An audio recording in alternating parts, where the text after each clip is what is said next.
lang ba tayo?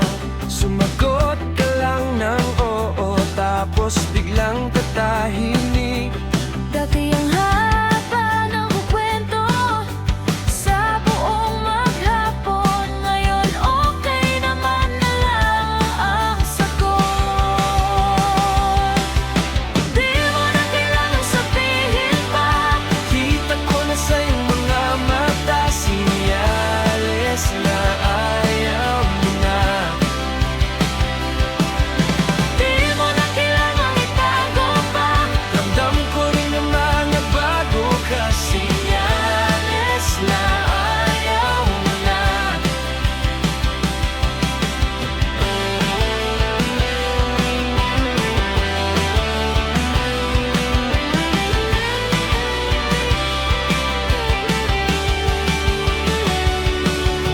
Di mo na kailangang sabihin pa, Kita ko na sa iyong mga mata, sinyales na ayaw mo